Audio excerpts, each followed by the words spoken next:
តកតងទៅនឹងការប្រកួត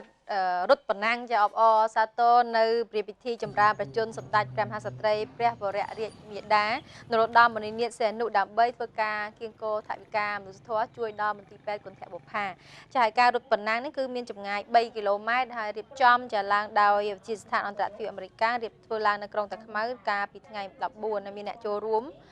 ជាង700នាក់ផងដែរនៅក្នុងការអបអរសាទរព្រះរាជពិធីចម្រើនប្រជជនសម្ដេចព្រះមហាក្សត្រីចាយើងដឹងហើយមន្ទីរពេទ្យគុណធបុប្ផាគឺត្រូវការជំនួយចា